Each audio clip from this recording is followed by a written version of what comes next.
Buenos días, hermanos. Vamos a comenzar la exposición el día de hoy. Estamos en Romanos capítulo 11, versículo 17 hasta el versículo 22. Es el pasaje que hoy día vamos a exponer. El título del sermón el día de hoy es La salvación no deja lugar para el orgullo. La salvación no deja lugar para el orgullo. Romanos capítulo 11, versículo 17 al versículo 32. Pero como siempre, hermanos, vamos a rogar al Señor por su misericordia para que nos guíe en esta exposición, ¿sí? Te agradezco, Señor, esta mañana por este tiempo una vez más. Como todos los domingos, Señor, te agradecemos porque tú eres bueno, misericordioso, y tú nos das este tiempo de refrigerio, de aprendizaje, de edificación de nuestras vidas. Te ruego, Dios, tú nos ayudes a entender el pasaje que tenemos enfrente. Te pido, Dios mío, tú nos ayudes a ver cuán grande es tu misericordia y cómo, Señor, la salvación que hemos recibido a través de tu soberana elección, Dios mío, realmente hace que seamos un pueblo humilde, que seamos un pueblo que reconozca que todo lo que tiene es gracias a ti. Y que todo, Señor, sea hoy día para tu gloria. En el nombre de Jesús oramos. Amén. Entonces voy a dar lectura, hermanos, Romanos 11, del versículo 17 hasta el versículo 22. Romanos capítulo 11, versículo 17 hasta el versículo 22. Pues si algunas de las ramas fueron desgajadas y tú, siendo olivo silvestre, has sido injertado en lugar de ellas y has sido hecho participante en lugar de ellas, una vez más voy a leer este versículo 17. Sí, porque si algunas de las ramas fueron desgajadas y tú, siendo olivo silvestre, has sido injertado en lugar de ellas y has sido hecho participante de la raíz y de la rica savia del olivo, no te jactes contra las ramas, y si te jactas, sabe que no sustentas tú a la raíz, sino la raíz a ti. Pues las ramas, dirás, fueron desgajadas para que yo fuese injertado. Bien, por su incredulidad fueron desgajadas, pero tú por la fe estás en pie. No te ensoberbezcas, sino teme. Porque si Dios no perdonó a las ramas naturales, a ti tampoco te perdonará. Mira pues la bondad y la severidad de Dios. La severidad ciertamente para con los que cayeron, pero la bondad para contigo, si permaneces en esta bondad, pues de otra manera tú también serás cortado. Hay un tema, hermanos, en este pasaje específicamente, y es el tema del orgullo, que Pablo va a repetir en varios de estos versículos, así que hoy día vamos a hablar en cierta manera de esto. Y cómo es que el Evangelio quita todo orgullo, toda jactancia en el hombre. Y esto debería ser obvio, que el Evangelio es uno de los resultados del Evangelio en nuestras vidas, porque si hay algo que Dios detesta, y lo deja sumamente claro, es el orgullo, es la jactancia, es la altanería. Hemos leído al principio de nuestra reunión Proverbios capítulo 6, versículo 17, donde Dios va a decir de manera directa de que Él odia los ojos altivos, Él odia el orgullo, la arrogancia, es pretender muchas veces ser mejor que otros. El orgullo, la arrogancia en la Escritura muchas veces es pretender no necesitar de Dios, sino ser independientes y creer que nosotros estamos en control de nuestras vidas. Y este es uno de los más grandes problemas del hombre, a tal grado de que algunos incluso argumentan de que el orgullo está detrás de todo el pecado y de que probablemente el orgullo fue el motivo por el cual Adán y Eva pecaron en el jardín del Edén. Y la realidad, hermanos, es de que en cierta manera, si tú te pones a pensar, el orgullo siempre está detrás de cada pecado. El orgullo siempre está detrás de cada pecado. ¿Qué es pecar, hermano? El apóstol Juan nos va a decir, el pecado es la infracción de la ley. ¿Qué es la ley? Son los mandamientos los cuales Dios nos ha dado. Dios, siendo el creador, el diseñador de este mundo, de este universo, de esta humanidad, Él nos dice, yo soy su creador, aquí está cómo van a vivir. Yo soy su creador, yo soy el único que sabe cómo las cosas van a funcionar, por lo cual les voy a dar mandamientos y ordenanzas. Cuando tú pecas, en cierta manera, en tu corazón debe haber orgullo, porque le estás diciendo a Dios, sabes, Dios, no me interesa tu ley, yo tengo algo mejor, yo tengo una mejor manera. No me interesa lo que tú qué es lo que tú dices que va a funcionar, sino yo, mi mente, mis deseos son más elevados que los tuyos y probablemente incluso mejores a los tuyos. Eso es lo que causa el orgullo en nosotros. Detrás de cada pecado, y en eso sí estoy de acuerdo con otros teólogos, siempre está en cierta manera el orgullo. Y el orgullo se presenta en gente que cree saber más que otros, ser más que otros. En el primer siglo esto era acostumbrado dentro de la cultura judía. Los judíos se creían mejor, despreciaban a otros. En Juan capítulo 7 encontramos que los judíos van a decir malditos todos aquellos que no conocen la ley como nosotros. El gran problema que tenían los judíos con Cristo en cierta manera giraba también alrededor del orgullo, de por qué Cristo no quiere juntarse con nosotros, los mejores, decían los judíos, y por qué Cristo tiene que ir a comer con pecadores, con adúlteros, con publicanos. Si aquí está la crema de la sociedad, Jesucristo debería querer andar con nosotros en lugar de con esos pecadores. Eso es uno de los grandes problemas que tuvieron los judíos en aquella época. Es por eso que una y otra vez se van a quejar de Jesucristo andando con pecadores. Lucas capítulo 5, versículo 30. Al ver que Jesús andaba en la casa de Mateo, o fue a la casa de Mateo, le preguntaron, ¿por qué? ¿Por qué comes con publicanos y con pecadores? Ese mismo orgullo tú encuentras en una de las parábolas más conocidas en el Evangelio de Lucas, la parábola del hijo pródigo, ¿se acuerdan? La parábola del hijo pródigo, que bien la vamos a exponer en bastante tiempo, en nuestra exposición de Lucas en el segundo turno. La parábola del hijo pródigo, hermano, gira alrededor, no del hijo pródigo, sino gira alrededor del hijo mayor. Ese hombre orgulloso que dice, ¿por qué mi hermano pecador? ¿Por qué mi hermano que se descarrió? ¿Por qué él recibe algo? Si yo me merezco todo. Mira cuán bueno soy, yo me merezco todo, va a decir el hijo mayor, despreciando a su hermano menor. Es por eso que si ustedes estudian la historia del judaísmo del primer siglo e incluso los siglos antes de que llegue Jesucristo, ellos tenían una clara separación, por ejemplo, con los extranjeros. Despreciaban a los extranjeros, veían mal a los extranjeros. En el templo tenían su propio patio, los gentiles, los extranjeros.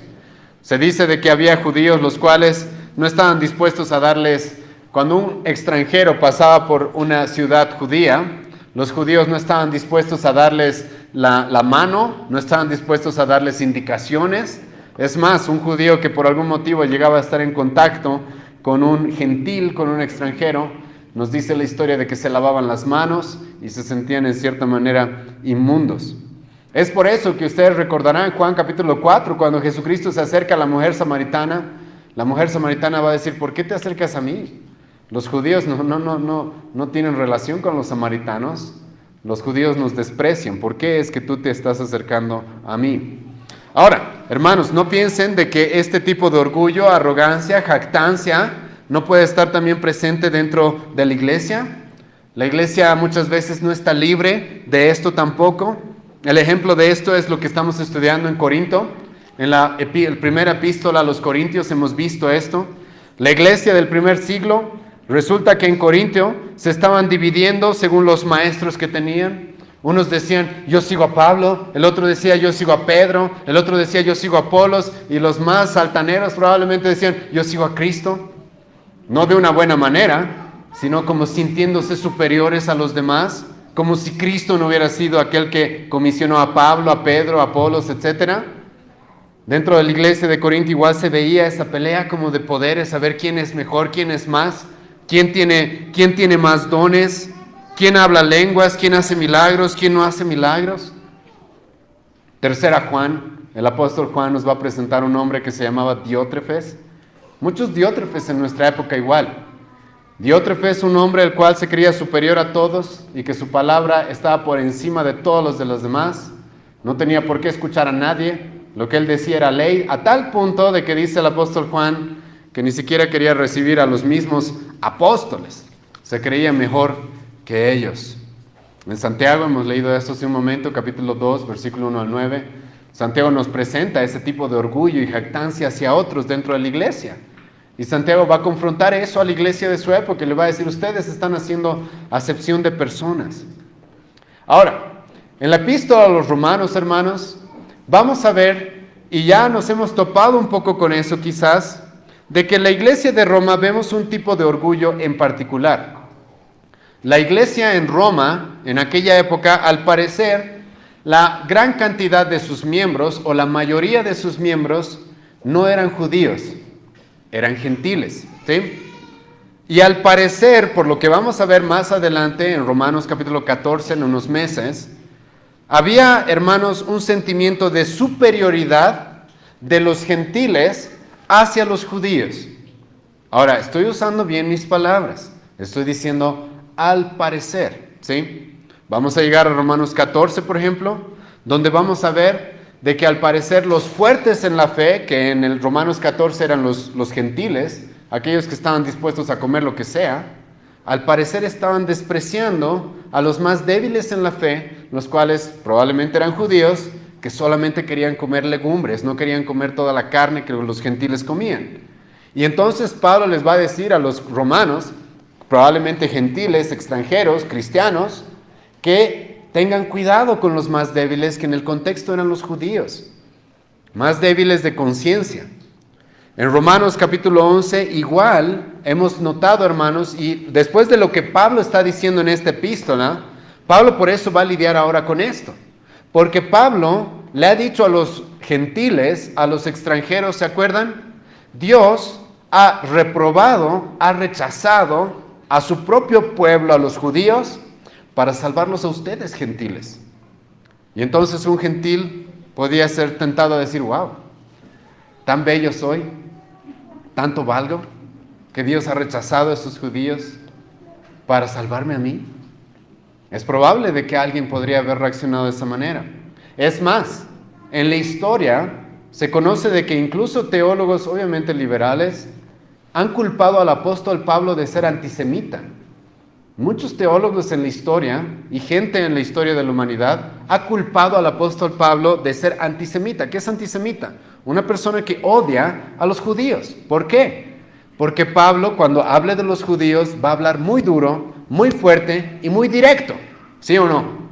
Hemos visto esto desde Romanos capítulo 2, cuando Pablo le va a decir, ustedes se creen judíos, ustedes son unos adúlteros, son unos ladrones, son unos hipócritas. Por su culpa el nombre de Dios es blasfemado. Pablo va a hablarles muy fuerte.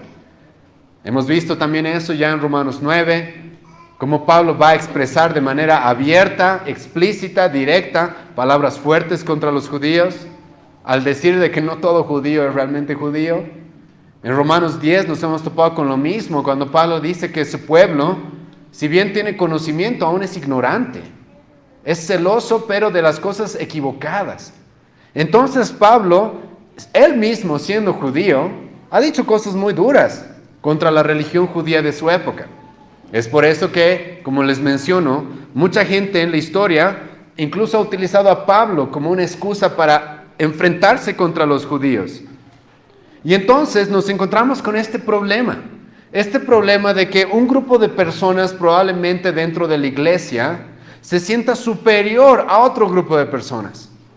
Este problema en el que los gentiles, los extranjeros, al escuchar lo que Pablo está diciendo, de que Dios ha estado dispuesto a abandonar, a reprobar, no completamente, como ya hemos hablado, al pueblo de Israel, pero Dios ha estado dispuesto a rechazarlos.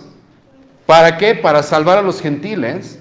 Entonces, alguien podría elevarse y pensar, wow, miren cuánto Dios a mí me ama.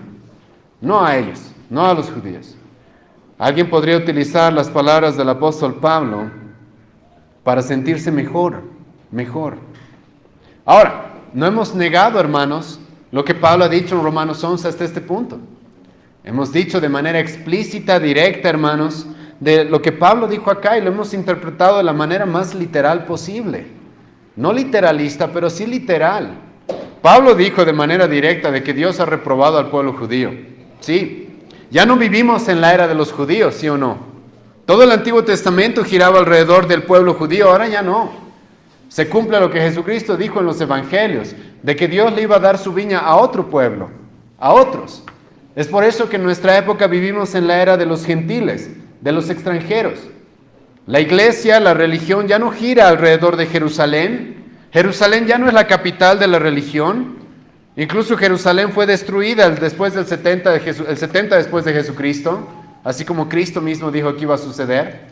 Y entonces vivimos una época diferente, por la cual, hermanos, quizás algunos podrían ser tentados a despreciar a los judíos, despreciar a la nación de Israel. Y es eso con lo que Pablo ahora va a lidiar dentro de la iglesia de Roma. Debemos despreciar, Pablo va a decir, a los judíos como si ya no importaran. Debemos sentirnos mejor a otros. Ahora, hermano, eso no solo se aplica por si acaso en el contexto del apóstol Pablo entre gentiles y judíos, no. Se aplica a todos nosotros. Todos los cristianos podemos tener la tentación de sentirnos superiores a otros. Pero el cristianismo hace a un lado toda esa jactancia. Como el apóstol Pablo mismo va a decir terminando su vida, yo soy el peor de los pecadores. El cristianismo lo que hace es provocar un pueblo humilde, un pueblo que no se jacta de lo que ha recibido porque sabe que todo lo que ha recibido es por gracia, todo lo que ha recibido es por misericordia. Y entonces, hermano, escucha el versículo 17. Pues si algunas de las ramas fueron desgajadas y tú, siendo olivo silvestre, has sido injertado en lugar de ellas y has sido participante de la raíz y de la rica savia del olivo, escucha la primera parte del versículo 18, no te jactes contra las ramas. Ahora Pablo, hermanos, aquí va a volver a afirmar lo que ya nos ha dicho, lo que ya nos dijo casi desde el principio de este capítulo. Dios ha estado dispuesto, hermano, a desgajar, a quitar las ramas que por naturaleza son su pueblo e insertar, como Pablo dice, ramas de un olivo silvestre. Injertar ramas de un olivo silvestre. Pablo dice, de manera literal, de que existe como una planta, la cual es la planta escogida por Dios. Es el olivo escogido por Dios. Esa planta que estaba creciendo, que fue fundada desde el Antiguo Testamento con las promesas hechas a Abraham, siendo él la raíz, el padre de los judíos.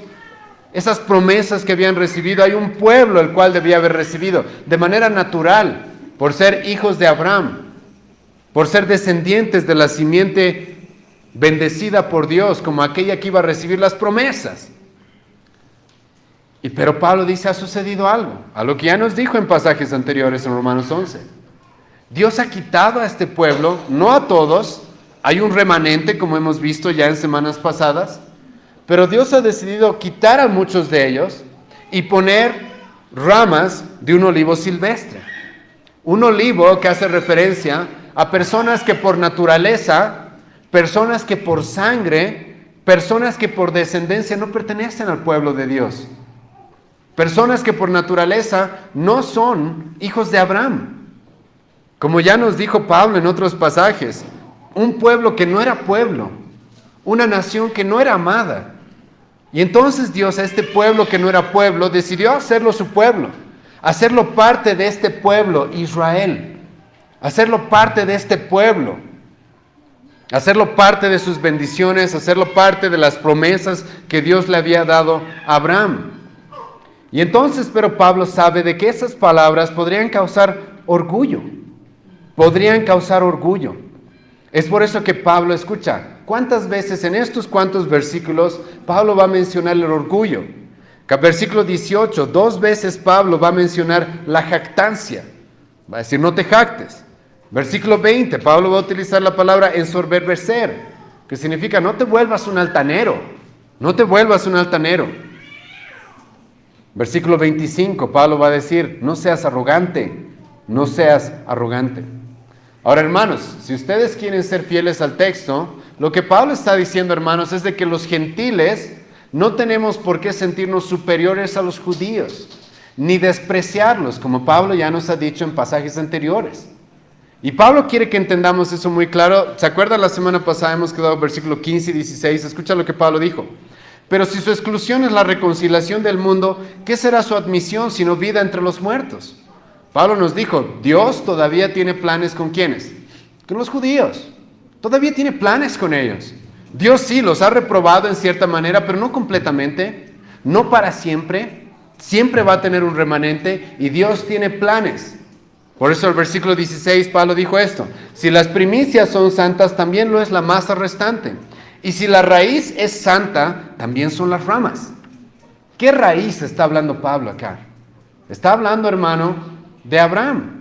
Dios decidió salvar a Abraham, llamar a Abraham, escoger a Abraham, para de él hacer una gran nación, para a través de él bendecir a todas las familias de la tierra, para a través de él que llegue el Mesías, Y entonces Pablo dice, si esa raíz es santa, también va a haber un pueblo escogido, un pueblo separado a través de esa raíz.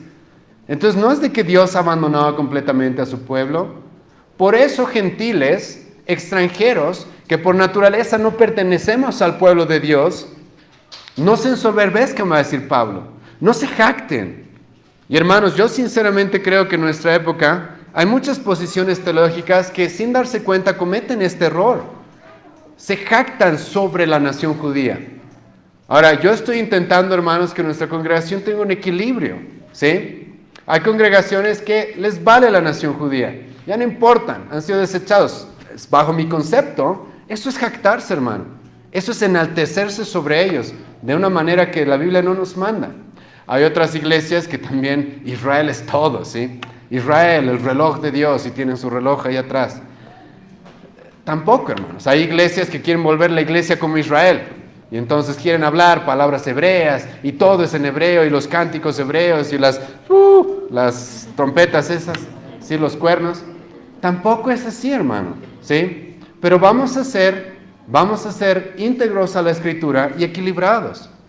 La Biblia nos dijo, Pablo nos dijo ya en este pasaje, Dios ha decidido abandonar, reprobar a este pueblo, pero no completamente. Dios tiene un remanente y Dios tiene planes para ellos. Por lo cual Pablo dice, tú tienes que entender que esta es tu posición. Nosotros, los gentiles, los extranjeros, nosotros por naturaleza no somos parte del pueblo de Dios. No somos descendientes de Abraham, no somos descendientes de Jacob, de Isaac, no somos descendientes por sangre. Pero Dios en su misericordia ha decidido hacernos parte de las promesas de la raíz de este pueblo. Ha decidido hacernos parte de las promesas y de la misericordia que Dios le prometió a ese pueblo. Por lo tanto, dice Pablo, no te ensoberbezcas, no te enaltezcas. Sí, Dios ha quitado ramas de esa misma raíz de Abraham. Muchos descendientes de Abraham, dice Pablo, no van a ser salvos. Dios los ha desechado. Y los ha desechado y ha utilizado su incredulidad, ha utilizado el abandonarlos. ¿Para qué? Para salvar a los gentiles más bien. ¿Se acuerdan? La semana pasada hemos visto eso. Cómo Dios utilizó la incredulidad la incredulidad de los judíos. ¿Para qué? Para que el evangelio se expanda entre los gentiles. Eso es increíble en el libro de Hechos. Los judíos empiezan a perseguir a la iglesia y ¿qué es lo que sucede? El evangelio empieza a irse por todas las naciones de aquella época. Dios utilizando la incredulidad de los gentiles, de los judíos, ¿para qué? Para salvar a ¿quiénes? A los gentiles.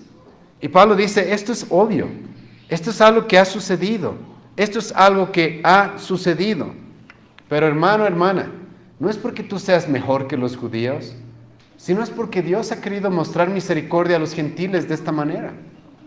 No es porque tengamos algo mejor, no es porque seamos más, no es porque seamos más lindos, más bellos, más inteligentes, sino simplemente porque Dios decidió escogernos.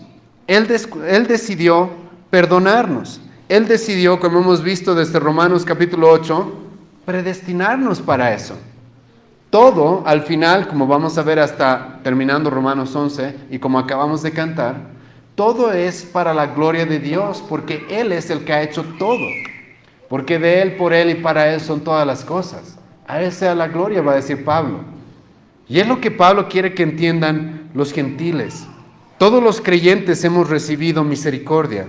No es por quien seamos, no es por nuestra nacionalidad, no es por nuestro color de piel, no es por cuántos pecados o cuán pecadores o cuán justos nos creamos. Si alguien ha llegado al Evangelio, si alguien ha conocido a Cristo, es gracias a que Él ha querido obrar. Él, en su soberanía, ha decidido sacar a unos y poner a otros. ¿Quién hizo eso? ¿Quién hizo eso? Aquí Pablo, una vez más, hermano, nos está, quieran o no quieran, les guste o no les guste, nos está topando una vez más ¿con qué? Con la soberanía de Dios. Dios, dice Pablo, es el que quitó a este pueblo judío, no completamente como ya dijo, y los introdujo a ustedes. ¿Quién hizo eso? Dios hizo eso. No es que tú, porque eres tan inteligente, tan capo, tú te hiciste parte del pueblo de Dios, a tu manera, a la fuerza. por tu gran capacidad mental o tu gran capacidad teológica. No, Dios es el que ha decidido quitar unos y poner otros. Dios es el soberano. Dios es soberano. Es por eso que escucha una vez más, versículo 17 y 18. Pues si algunas de las ramas fueron desgajadas, y tú siendo olivo silvestre, has sido injertado en el lugar de ellas, y has sido hecho participante de la raíz, de la rica savia del olivo, no te jactes. No te jactes. Pablo está diciendo, esto, hermano, es gracias a la soberanía, a la elección de Dios. Que Dios en su soberanía decidió reprobar unos, y Dios en su soberanía decidió elegir a otros. Dios en su soberanía decidió desgajar a unos, y Dios en su soberanía decidió injertar a otros. Esta es la doctrina, hermanos, de la elección, quieras o no quieras. Y ahora, aquí llega un punto, hermano, que es importante y que quiero que tomen muy en cuenta, ¿sí? La doctrina de la elección, que la hemos estado estudiando desde Romanos 9, Romanos 8, y hemos profundizado mucho en esta doctrina, hermano, es una de las doctrinas claves por las cuales el pueblo cristiano es humilde. La doctrina de la elección. Pablo, una vez más, está diciendo, si tú estás acá, es porque Dios quiso injertarte. Esa es la doctrina de la elección, hermano. No es porque tú te injertaste. No es porque tú te metiste, no, es alguien te injertó. Incluso Pablo va a decir acá, teme, porque aquel que pone también quita cuando quiere. Dios es soberano. Dios hace lo que Él quiere. Y ahora ponte a pensar esto, hermano, ¿sí? Aquellos que no creen en la doctrina de la elección, tú les preguntas, ¿por qué eres cristiano? Está bien, te van a hablar de Cristo. Quizás, ojalá, algunos no. Y te dicen, bueno, Cristo murió en la cruz, ¿sí? Ok. Pero tú empiezas a profundizar más y les preguntas, ¿tú eres salvo por la fe? Sí, por la fe en Cristo. Ok. ¿Y de dónde viene esa fe? ¿Y por qué tú creíste y otros no creyeron? Los que no creen en la doctrina de la elección no tienen otra opción que responder, porque pues yo soy más inteligente. ¿O porque yo he entendido cosas que otros no? Al final del camino, el resultado lógico de aquellos que no creen en la doctrina de la elección es apuntarse a ellos mismos como el fundamento de su salvación. Entonces te dicen, sí, yo creo en Jesús por la fe. Pero cuando tú avanzas y les preguntas, ¿y por qué creíste? ¿De dónde salió esa fe? ¿Por qué? Al final, como no creen en la elección, terminan apuntándose a ellos. Es que yo hice, yo abrí mis ojos, yo. Pero cuando tú crees en la doctrina de la elección, hermano, ¿cuál es tu respuesta? Dios quiso. Dios quiso. Sí, he creído en Cristo para mi salvación, pero yo he creído en Cristo por mi salvación porque Dios me escogió desde antes de la fundación del mundo y Él me quiso traer. ¿Y todo gira alrededor de quién? Él hizo, es por Él. Y por eso Pablo, hermano, en este contexto está utilizando, escucha bien esto, la palabra, la doctrina de la elección para producir en sus oyentes humildad. La doctrina de la elección, hermano, si hay algo que hace es humillarte, a mí, a todos, porque lo que te dice es esto, tú has creído en Cristo, bien, perfecto, es a través de Cristo la salvación. Pero tú creíste solamente porque Dios te escogió, porque Dios te llamó, porque Dios te predestinó. Y en ese caso, tú entiendes, mi salvación es 100% gracias ¿a quién? A Él. Yo no tengo ni un mérito, yo no tengo nada. Y Pablo les va a recalcar eso muy claro a los gentiles en este mismo pasaje. Ustedes no tienen nada, Pablo les va a decir. Nada, nada. Y entonces Pablo continúa diciendo, escucha el versículo 18, no te jactes contra las ramas, o sea, no te jactes contra el pueblo judío que ha sido rechazado en alguna medida. Y si te jactas, escucha qué dice, sabe que no sustentas tú a la raíz, sino la raíz a ti. Ahora, ¿qué está diciendo Pablo ahí? ¿Qué está diciendo acerca de nosotros los gentiles? Que Dios nos ha hecho parte del pueblo, de su pueblo, que Dios nos ha salvado, y Pablo nos está diciendo ahora, cuidado, tu salvación no depende de ti, dice Pablo, sino que tú dependes de la raíz, dice Pablo. Tú no eres el que sustenta. La rama no le da la savia a la raíz, ¿verdad? Al tronco, no, ¿verdad? Las ramas dependen de la raíz para tener vida. Las ramas dependen de la raíz para estar bien, para dar fruto. Y entonces Pablo dice, no te ensoberbezcas, porque tú dependes de la raíz. Ahora, ¿cuál es esa raíz? Como ya lo he mencionado en el versículo 16, Pablo dice, si la raíz es santa, también son las ramas.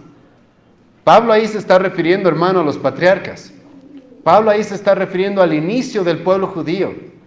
Pablo ahí se está refiriendo probablemente específicamente a Abraham.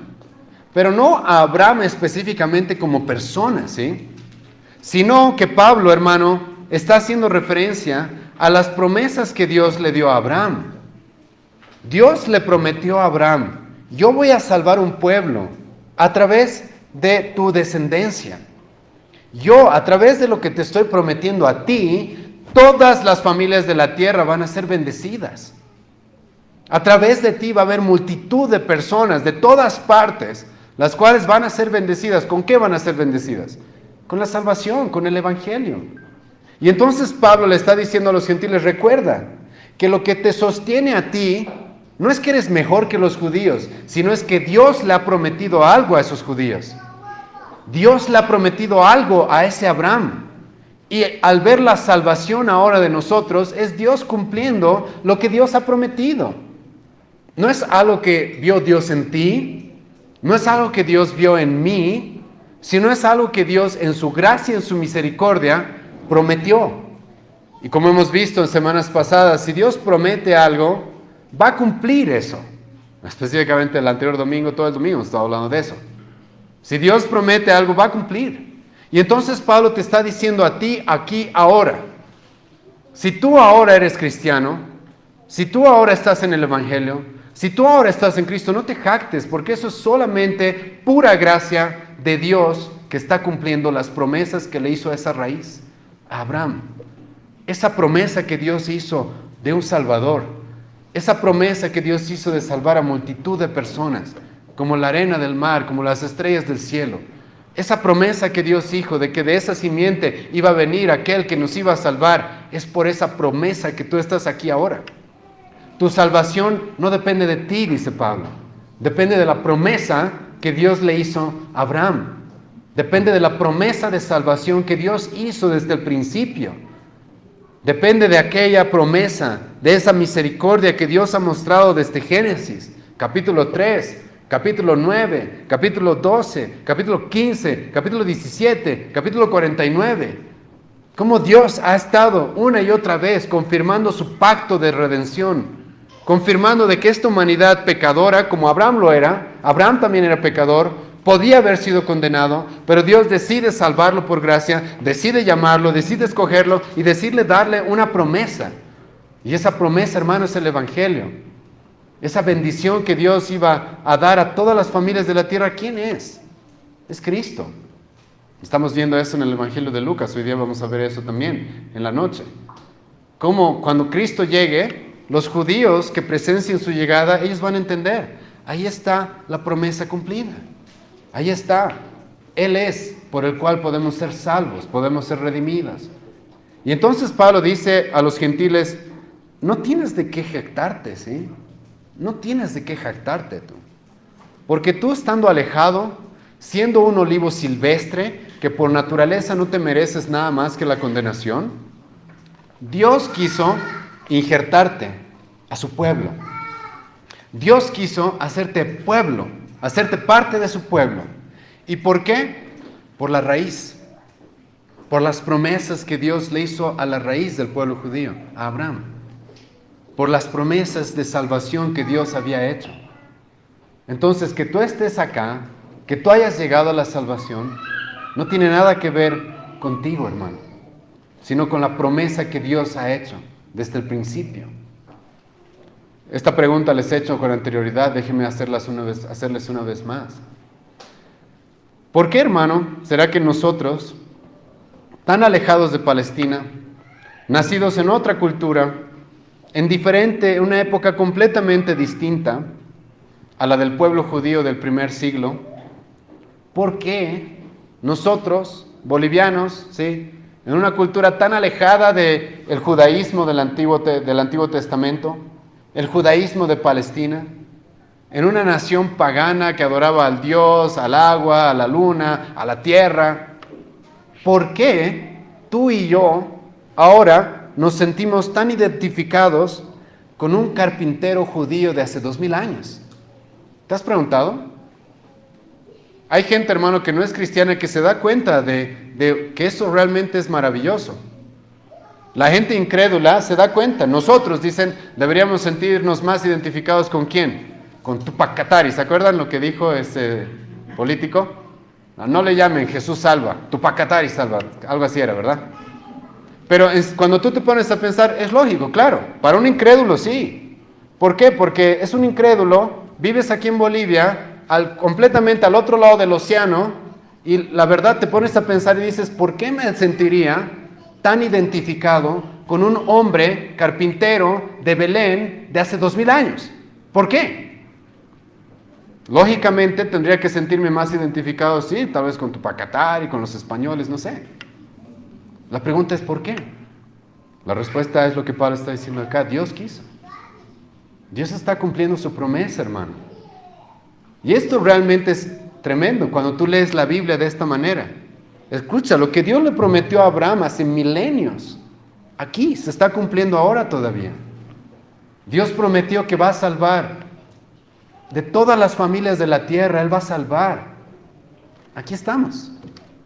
Gente tan alejada de Palestina, tan alejada de Israel, nacida en otra cultura, de otras familias, al otro lado del océano, y nos sentimos tan cercanos a Cristo. ¿Por qué? Respuesta, Dios. Dios cumpliendo sus promesas. Por lo cual Pablo dice, no te jactes. Tú no eres el fundamento de tu salvación. No, tú no sustentas a la raíz. No es por ti, no es porque tú tengas algo que ofrecer, no es por lo que tú hayas hecho o no hayas hecho. Es porque Dios ha prometido algo de la raíz. Y Dios va a cumplir esas promesas. Pero el apóstol Pablo, hermanos, sabe cuánto nos gusta sentirnos superiores. Cuánto nos gusta sentir que somos mejores que otros. Por lo cual, escucha lo que el apóstol Pablo va a decir, versículo 19. Pues las ramas, dirás, fueron desgajadas para que yo fuese injertado. Pablo sabe, hermano, de que en la naturaleza del ser humano está eso, querer sentirse mejor. Querer sentirse superior. No nos gusta creer, hermanos, escucha, más bien, nos gusta creer que todo gira alrededor de nosotros, ¿sí? Eso le gusta al ser humano. Creer que todo gira alrededor de él. Eso es lo que quiere el hombre. Por eso Pablo le dice a los gentiles de la iglesia de Roma, tú vas a decir probablemente esto. Mira, escucha una vez más versículo 19. Pues las ramas, dirás, fueron desgajadas para que yo fuese injertado. Tú vas a creer, y aquí hay un punto interesante, ¿sí? Tú vas a creer, dice Pablo, que la salvación, como su último fin, eres tú. Tú vas a creer de que el salvar, el último fin de la salvación, el fin máximo de la salvación eres tú. Dios me quería salvar a mí. Y ahora aquí, hermano, noticia de último momento, ¿sí? ¿Cuál es el fin de la salvación? ¿Cuál es el propósito de la salvación? ¿Cuál es? Si tú me respondes ahora mismo salvar al hombre, estás cometiendo el error del versículo 19. Crees que las cosas giran alrededor de los hombres. Alrededor de los hombres. Entonces Dios mandó a su Hijo para salvarme a mí. Hermano, no estoy diciendo que eso no es verdad, ¿sí? Pero eso no es el fin de la salvación. ¿Cuál es el fin máximo de la salvación? ¿Cuál es el propósito de la salvación? ¿Cuál es? La gloria de Dios. Ese es el fin máximo de la salvación. Vamos a ver eso hasta el final de Romanos 11. Es su gloria. La salvación nunca tiene como fin último salvar a los hombres. Eso es parte del plan de salvación de Dios. Pero su fin máximo es que Dios reciba toda la gloria, toda la gratitud, de que Dios reciba, de que Dios sea reconocido como aquel que es por Él, para Él y de Él todas las cosas, como ya he mencionado. Y Pablo sabe de que como cristianos podemos cometer ese error. Entonces es porque Dios quiso salvarme a mí. Es porque yo tendré algo mejor que los judíos probablemente. Es porque las cosas giran siempre alrededor de mí. Hermano, ese es un error, ¿sí? Ese es un error. Creer que somos el centro de todo, el centro de todo. Eso está intrínseco en el corazón del hombre. Creer que todo gira alrededor de mí. Es por eso, hermano, que cuando oras y le pides algo a Dios y no te lo cumple, te enojas, ¿sabías? Es por eso que te enojas. Porque tú crees que todo gira alrededor de ti. Y que cuando oras, Dios tiene la obligación de cumplirte todo lo que le pides. No es así. No gira todo alrededor de nosotros. Y entonces Pablo les va a decir a estos hombres, cuidado, no te jactes. Cuidado pienses de que, wow, mira esas ramas, esos judíos incrédulos, esos judíos ignorantes, ¿sí? Esos que no conocen. Pero a mí, Dios me ha querido salvar. Escucha lo que Pablo va a decir, versículo 20. Bien, está bien, Pablo dice. Esas ramas, los judíos, han sido desechados, han sido reprobados, sí. Escucha, ¿pero por qué? Por su incredulidad fueron desgajadas. Pero tú, escucha bien esto, por la fe estás en pie. No te ensoberbezcas. No te ensoberbezcas. ¿Qué está diciendo Pablo acá? Pablo nos está diciendo, hermanos, si alguien se pierde, si alguien termina condenado, es su culpa. Los judíos, dice Pablo, si bien ya hemos visto de que Dios los reprobó, de que muchos de aquellos no quisieron, Dios no quiso salvarlos, eso es obvio, ya hemos visto eso en Romanos 11, pero Pablo dice, escucha, ellos fue por su incredulidad. Si tú te pierdes, es tu culpa, dice Pablo, es tu incredulidad. Ellos fueron rechazados, ellos van a ser condenados, ellos ya no son parte del pueblo de Dios. ¿Por qué? Por su incredulidad. Pero ahora tú estás en pie, tú eres parte del pueblo de Dios. ¿Por qué? ¿Por qué dice Pablo? Por la fe. Por la fe. Vayan conmigo, hermanos, Romanos capítulo 4. Y déjenme recordarles un poco de lo que hemos visto acerca de la fe. Romanos capítulo 4 es literal, hermano, el capítulo de la fe, ¿sí? El capítulo de la fe. Romanos capítulo 4, versículo 1 en adelante. ¿Qué pues diremos? Que halló Abraham, nuestro padre, según la carne. Escucha lo que Pablo está diciendo acá, ¿sí? Está hablando aquí de la raíz, ¿sí? Abraham, la raíz del pueblo judío. Y Pablo va a decir, ¿qué encontró Abraham por la carne? ¿Qué encontró Abraham por sus méritos, por sus obras, por sus logros? ¿Qué es lo que Abraham encontró por su descendencia, por su familia, por su nombre, por su apellido? ¿Qué encontró Abraham? Porque si Abraham fue justificado por las obras, escucha qué dice, tiene de qué gloriarse, pero no para con Dios. Porque ¿qué dice la Escritura? Y aquí está citando Pablo Génesis 15, versículo 6. Creyó Abraham a Dios y le fue contado, ¿por qué? Por justicia. Pero al que obra, no se le cuenta el salario como gracia, sino como deuda. Mas al que no obra, sino cree en aquel que justifica al impío, su fe le es contada por justicia. ¿Qué está diciendo Pablo? Dice, hermanos, espero que recuerden las expresiones de Romanos de aquella época. Pablo nos mostró, Romanos 1, 2 y 3, que el hombre es tan pecador que no tiene posibilidad de salvarse por su cuenta. Romanos 3, versículo 21, Pablo empieza a decir, pero alguien ha venido a hacer todo para salvarnos. Nosotros, por nuestra cuenta, Pablo va a decir, no somos nada, somos sepulcros, estamos, Pablo va a decir, Romanos 3, versículo 10, no hay ni uno justo, no hay ni uno que entienda, no hay quien busque a Dios, todos se desviaron, aún se hicieron inútiles, no hay quien haga lo bueno, no hay ni siquiera uno. No tenemos nada, dice Pablo, si lo único que merecemos es la condenación. Pero luego Pablo va a decir, pero llegó a alguien que hizo todo por nosotros. Y luego el argumento de Romanos 3, después de mostrarnos a Cristo y de que Él ya hizo todo para salvarnos, el argumento en Romanos 4 es, ahora, ¿cómo es que recibimos aquello que Cristo ha hecho por nosotros? ¿Por las obras? ¿Por la fe? ¿Cómo es que llegamos a ser justos? Si Cristo ya ha hecho todo por nosotros, Pablo va a argumentar, entonces somos salvos solamente por la fe. Y Pablo va a mostrar eso con la Escritura misma. Y va a decir, ¿se acuerdan de Abraham? Génesis capítulo 15, la Biblia dice de que él fue justo delante de Dios. ¿Por qué? Porque creyó. Porque creyó. No fue por sus méritos, no fue por sus obras, no fue por sus logros, no fue por su religiosidad, no fue por sus ceremonias, no fue por prenderle velas a un santo, no fue por bautizarse de niño, no fue por rezarle a la Virgen, no fue por ninguna obra, sino ¿por qué? Por la fe. ¿La fe en quién es la pregunta? Cristo. Y entonces Pablo nos recalcó en Romanos capítulo 4 de que, pero el que obra no se le cuenta el salario como gracia.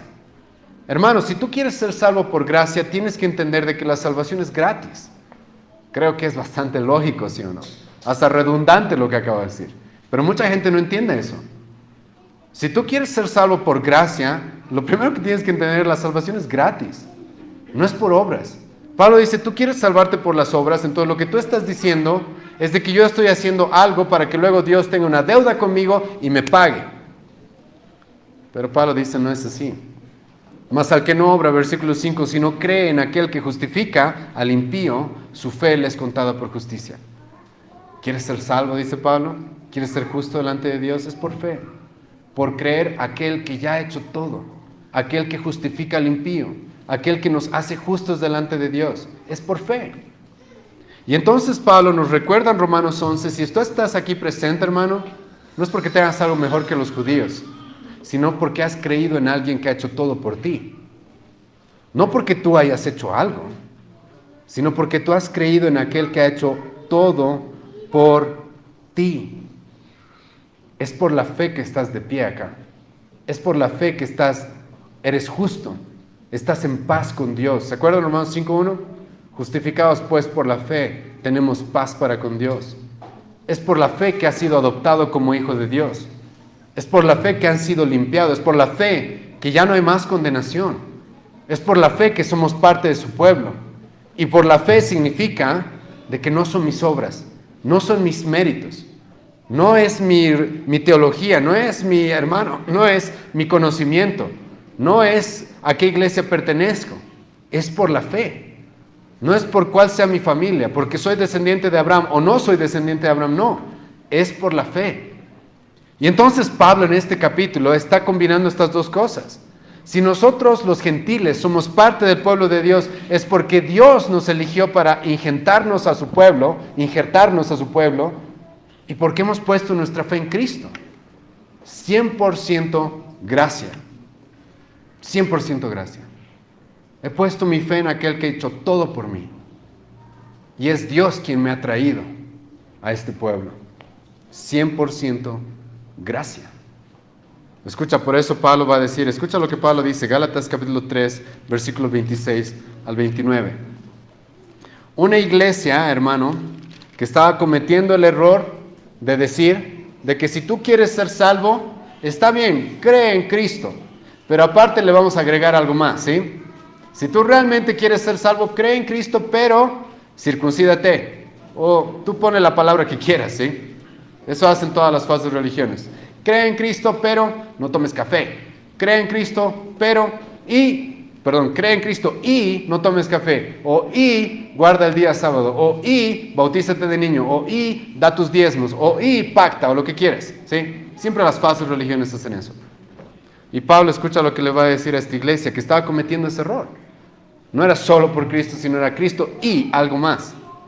Y Pablo le va a decir esto, Gálatas 3, versículo 26 al 29. Pues todos sois hijos de Dios por la fe en Cristo Jesús.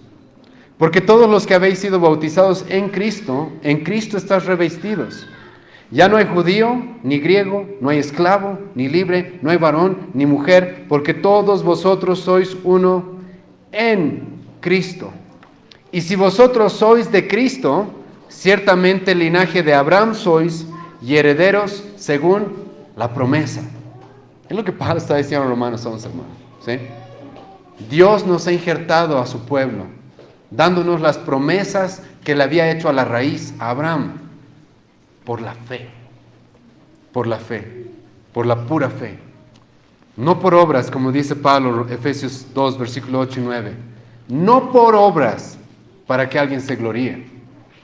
No por obras para que alguien se gloríe, dice Pablo. Nadie se va a gloriar. ¿Te acuerdas Romanos 3, versículo 27? Esto es algo que Pablo ya nos dijo que la salvación hace. Romanos capítulo 3, versículo 27, escucha. ¿Dónde pues está la jactancia? Queda excluida, dice Pablo. Escucha, después de que Pablo nos presenta a Cristo en Romanos 3, Pablo dice, a ver, ¿dónde ahora está el orgullo? ¿Dónde está la arrogancia? ¿Dónde está la altanería? Pablo dice, queda excluida completamente. No hay lugar, dice Pablo, en el Evangelio, no hay lugar para jactarse. En la salvación no hay espacio para la arrogancia, para el orgullo, para la altanería del hombre que cree que puede salvarse por su propia cuenta. Entonces Pablo dice, pues ¿dónde está la jactancia? Queda excluida. ¿Por cuál ley? ¿Por la de las obras? No, sino por la de la fe. Pablo dice, la salvación por la fe es aquella que excluye toda jactancia, todo orgullo. Todo orgullo. No deja que permanezca el orgullo. No puede, hermano. Todas las falsas religiones podrán mostrar orgullo y jactancia y se creen mejor que otros. Nosotros no. El cristiano está dispuesto a decir, soy pecador, por eso necesito un salvador. El cristiano está dispuesto a decir, yo no tengo nada, soy lo peor, soy un pobre en espíritu, el peor de los pecadores. Por eso es que necesito un salvador. Todas las demás religiones, que tal vez tú sigues en una de ellas, quizás, te dicen, yo hago esto. Y te animo a tomar en cuenta, hermano, cuando vayas y prediques el Evangelio. Porque una de las objeciones que te va a dar la gente es eso. Van a querer como medir fuercitas a través de las obras. Entonces yo una vez fui y le prediqué a una mujer católica. Y inmediatamente me sacaba, pero nosotros ayudamos a los pobres, pero nosotros hacemos esto. Y tu iglesia, los cristianos, le roban a la gente, ¿no los conoces a los Salcedo o a los otros? Y siempre es como una fuerza, así como fuercita, saber quién tiene más obras. Y yo estoy dispuesto a decir, ¿sabes? No somos perfectos, fallamos, nos equivocamos. Los Salcedo no son cristianos, es otro tema, pero los cristianos erramos, ¿sí? Está bien, somos pecadores. Por eso necesitamos un Salvador. Por eso la salvación es por fe. Es por fe. No es por obras. Es por gracia. No es por mérito. Por eso Pablo va a continuar diciendo, versículo 20, bien, por su incredulidad fueron desgajadas. Los judíos fueron condenados por su incredulidad. Pero tú por la fe estás en pie, no te ensoberbezcas. Hermano, esto es un mandamiento. Tú tienes aquí el mandamiento de no jactarte, de no elevarte sobre otros, de no creerte mejor que otros. No te ensoberbezcas, sino, ¿qué dice Pablo? Teme. Ahora aquí, hermanos, es donde vamos a encontrar, como siempre hace la Escritura, hermano, siempre hace la Escritura esto, ¿sí? Un equilibrio entre la soberanía de Dios y la responsabilidad del hombre. Siempre la Escritura hace eso, ¿sí? Siempre. El pasaje más claro en esto probablemente es Juan capítulo 3. ¿Se acuerdan que le dice Jesucristo a Nicodemo? Si tú quieres entrar al reino de los cielos, tienes que nacer de nuevo, ¿sí? Nicodemo le pregunta, ¿cómo voy a hacer eso? Jesucristo le dice, tú no puedes, el Espíritu Santo tiene que hacer eso en ti, ¿sí? Soberanía de Dios. Soberanía de Dios, ¿sí o no? Jesucristo le va a decir, Juan 3:8, el Espíritu Santo hace lo que Él quiere, es como el viento, viene y va, lo escuchas, pero no lo controlas. Él es soberano. Entonces le dice, Nicodemo, tú quieres nacer de nuevo, dependes de una obra soberana de Dios. Y en el mismo capítulo, Cristo le va a decir a Nicodemo, tú quieres ser salvo, pon tu fe en mí. ¿Sí o no? Hermano, acostúmbrate a esas dos cosas. La Escritura siempre hace eso. Y entonces Pablo acá le dice a los romanos, Si tú eres cristiano, si tú has llegado a la salvación, si tú eres parte del pueblo de Dios, es porque Dios te ha injertado. Soberanía de Dios, ¿sí o no? Dios te ha injertado. Dios te ha puesto ahí. ¿Sí? Dios es el que te ha traído. Dios es el que ha prometido esto desde la época de Abraham, desde antes incluso, si estudiamos más a fondo el tema. Desde antes de la fundación del mundo, su pacto eterno de redención. Su soberanía de Dios. Pero ahora Pablo te va a dar también la responsabilidad. Pablo nos acaba de decir, si tú eres salvo solamente por la fe. Pero ahora teme, dice Pablo, versículo 21, escucha. Porque si Dios no perdonó a las ramas naturales, a ti tampoco te perdonará. Si tú no permaneces en la fe en Cristo, vas a terminar condenado igual que esos judíos incrédulos, dice Pablo. Tú tienes la responsabilidad de permanecer en la fe, de mantenerte en esa fe. Hermano, esto es lo que la Biblia siempre constantemente enseña. Dios es el autor de la salvación, Dios es pura gracia, pero al mismo tiempo te da la responsabilidad a ti. Jesucristo va a decir en Mateo 24, muchos son los llamados, pocos son los escogidos. Jesucristo va a decir en Mateo 24, los falsos maestros no van a poder engañar a los escogidos, ¿sí? Pero Jesucristo también va a decir en Mateo 24 que tenemos que perseverar hasta el final, ¿sí o no? Mateo 24, versículos 12 y 13, por haberse multiplicado la maldad, el amor de muchos se va a enfriar, pero los que perseveren hasta el final, ellos son salvos. Y entonces Pablo le está diciendo, escucha, a los gentiles, a los extranjeros que no eran parte del pueblo judío en Roma, cuidado te ensoberbezcas. Cuidado, y hermano, esto de la jactancia es sumamente engañoso. Imagínate un extranjero, un gentil en la época del apóstol Pablo, en la iglesia de Roma, que empieza a sentirse superior a los judíos. ¿Eso qué significaría, hermano? ¿Qué significaría? Que él está creyendo que es mejor que alguien. ¿Por qué? ¿Por sus obras? ¿Por sus méritos? ¿Por su conocimiento? Eso, como ya he mostrado, es completamente contrario al Evangelio, a la fe, a la salvación. Entonces Pablo les dice, cuidado, porque tú podrías caer en lo mismo, en esa misma incredulidad de los judíos, que se creían mejor que los otros, que decían no necesitar un Salvador, que cuando ellos pensaban, ¿por qué Dios me va a recibir en el cielo?, lo que hacían era hacer un recuento de sus buenas obras. ¿Se acuerdan Lucas 18? Gracias Dios porque no soy como los otros. Yo ayuno, yo ofrendo, yo voy a la iglesia los domingos, yo soy de la iglesia sana, purísima, sola escritura en La Paz. ¿Sí? No. Pablo dice, cuidado, si tú no te mantienes en esa fe en Cristo, lo mismo que le pasó a esos judíos del primer siglo te puede pasar a ti. Pablo le está dando la responsabilidad de permanecer en esa fe que es contraria a la jactancia, a la arrogancia, a esos ojos altaneros que creen ser mejor que otros. Por eso Pablo va a continuar diciendo, versículo 22, mira, escucha, esa palabra mira es importante. Pablo está diciendo, considera esto, ¿sí? Piensa, analiza, examina, mira. Versículo 22, pues la bondad y la severidad de Dios. La severidad ciertamente para los que cayeron, pero la bondad contigo. La bondad contigo. Si permaneces en esa bondad, pues de otra manera tú también serás cortado, dice Pablo. ¿Por qué estás en pie? ¿Por qué ahora has llegado a la salvación? ¿Por la elección soberana de Dios? ¿Por la fe a la cual Pablo mismo, Dios mismo, te da la responsabilidad de mantenerte? Mantenerte firme en la fe en Cristo. Y esa es la forma en la que Pablo, hermano, está equilibrando, como lo ha hecho ya en Romanos capítulo 10 igual, la soberanía de Dios y la responsabilidad del hombre. Y Pablo dice, mira la severidad, examina la severidad de Dios contra los judíos. Hermano, Cristo le prometió a los judíos, este templo va a ser destruido. Cristo le dijo a los judíos, va a llegar un momento en esa nación, ¿sí?, en la cual, si estás embarazada, Cristo va a decir, huye y ora para que tu huida no sea en invierno. Y para que ustedes sepan lo que Jesucristo estaba refiriendo ahí, les animo a leer, hermano, lo que pasó el 70 después de Jesucristo. con el general Tito, un romano, que él mismo después iba a decir, no puedo creer lo que ha sucedido en Judea. Él mismo va que incluso casi volverse loco al ver la sangre que corría en esas calles. Y Cristo les dijo, eso les va a pasar a ustedes. ¿Cuántas veces yo he querido traerlos? Pero no han querido.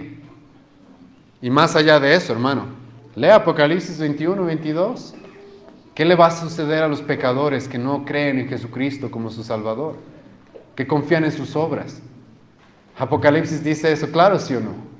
¿El lago de fuego está preparado para los mentirosos? Sí. ¿Para los adúlteros? Sí. Pero también dice para los incrédulos. Aquellos que se han opuesto a la fe en Cristo. Aquellos que han preferido creer que se van a salvar y van a estar a cuentas con un Dios santo y justo por sus obras. Y entonces Pablo dice, mira esta severidad. Mira la severidad de Dios, que no ha tenido compasión ante aquellos que no han estado dispuestos a poner su fe en Cristo. Y mira la bondad que Dios ha tenido contigo ahora. Y no abuses de esa bondad.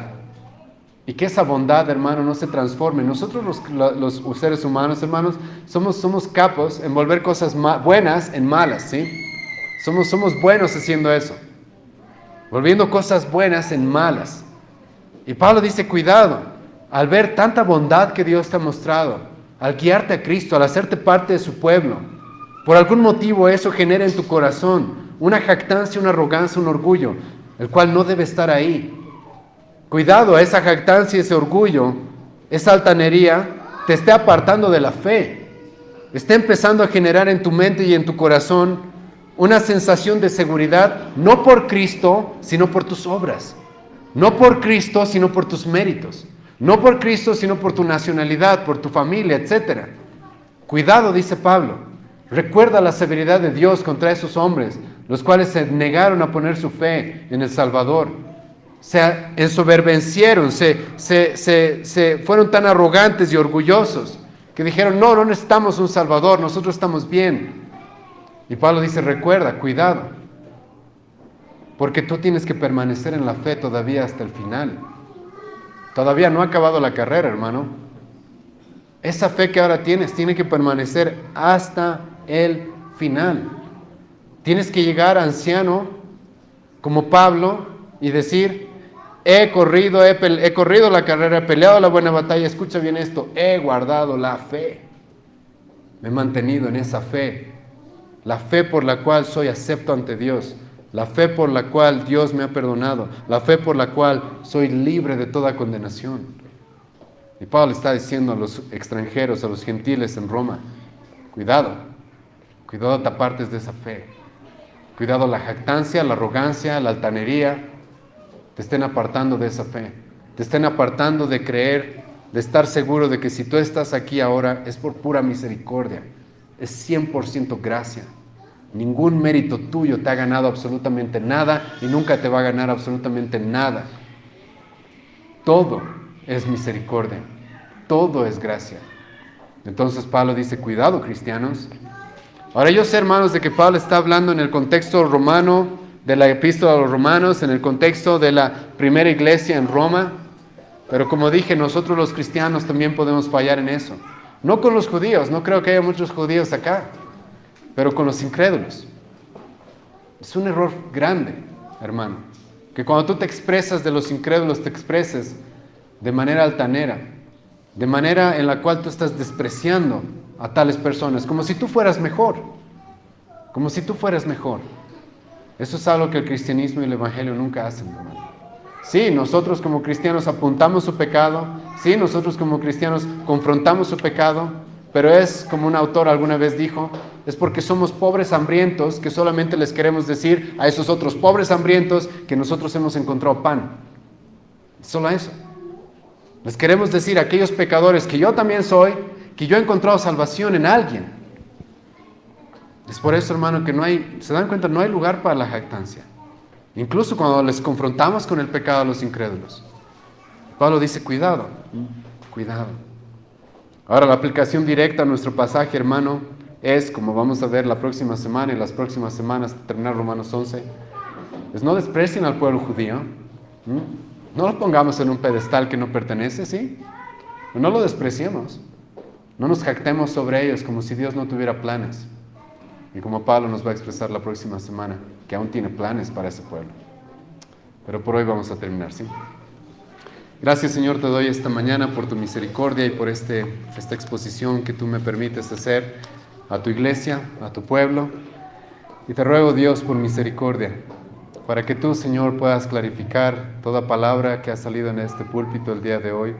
Tú puedas corregir también, Señor, si es que he errado en algún detalle en este pasaje. Tú puedas abrir los ojos, Señor, de mis hermanos para entender aún más profundo este pasaje de lo que se les ha expuesto el día de hoy.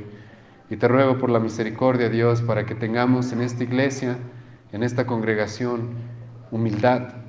Una humildad, Señor, basada en que entendemos de que es por ti, es solamente por ti que estamos acá. Es solamente por Cristo que podemos ser salvos. No tenemos nada que ofrecer, no tenemos nada que dar, no tenemos ningún mérito, ningún logro. No tenemos nada, Dios mío. Lo único que merecemos es tu ira y condenación, pero tú por tu misericordia has decidido salvarnos. Te agradezco, Dios, por esa misericordia y te ruego que esa misericordia se traduzca en nuestras vidas en una verdadera humildad, Señor. En el nombre de Jesús oramos. Amén.